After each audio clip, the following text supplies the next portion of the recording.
Bonjour, alors on est toujours dans les recettes, j'allais dire, de potirons de courge. Cette fois, c'est une autre variété, le butternut.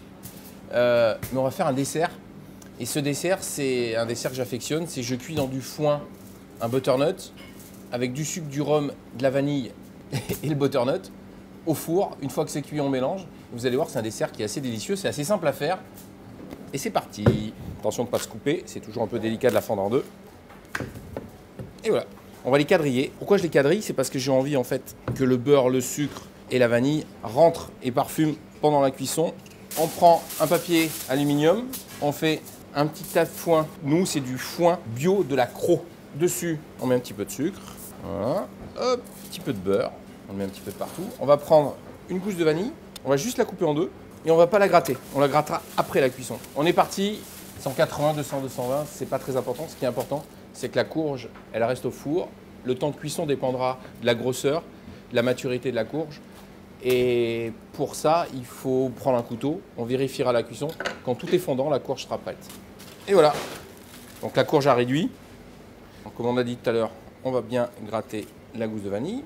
On enlève des petits morceaux de foin. On va supprimer les graines. Et là, on va la gratter. Faites attention de ne pas abîmer l'intérieur de la courge parce qu'on va se servir pour la présenter. Bon, il faut gratter parce qu'il faut qu'on en mange quand même. Il faut aller délicatement sur le bord. Vous ne le sentez pas, mais je peux vous dire, ça sent délicieusement bon. Alors ça, c'est une version sucrée. Si on avait envie de s'amuser pour faire une version salée, évidemment, peut-être qu'on aurait mis une gousse d'ail, de l'huile d'olive, peut-être un assaisonnement un peu différent. Faites attention qu'il n'y ait pas de pépins. On la mélange parce que les grains de vanille sont dessus. Voilà. On va rajouter un tout petit peu de sucre parce que ça manque. On va mettre un petit morceau de beurre dedans. Comme elle est chaude encore, ça va fondre tout seul. Et là, c'est ma petite touche. On va rajouter une petite goutte de rhum brun. Si on veut mettre un petit peu de crème pâtissière ou un petit peu de mascarpone, on peut. Ça va donner encore un peu plus d'onctuosité. Là, c'est plutôt assez nature, mais vous verrez, c'est déjà délicieux. Voilà. On va le laisser là. On va récupérer le foin qui a servi à cuire notre butternut. On va mettre le butternut dedans. On va le reconstituer pour garder la forme originelle. Et surtout, on ne perd rien du tout. On marise bien tout ce qu'il y a au fond. Et là, regardez ce qu'on va faire. On va refaire un petit creux comme ça l'était. C'est devenu assez moelleux. On s'amuse un peu. C'est quelque chose qui peut être assez sympa à faire. Voilà. La gousse de vanille en présentation.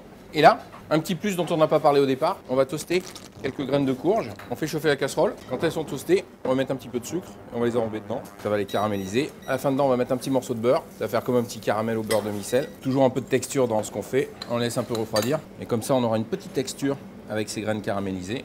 Courge au four, vanille, rhum, les graines caramélisées. C'est un dessert de légumes, mais c'est surtout un dessert gourmand qui réjouira tout le monde dans ces périodes d'Halloween, surtout avec une couche butternut.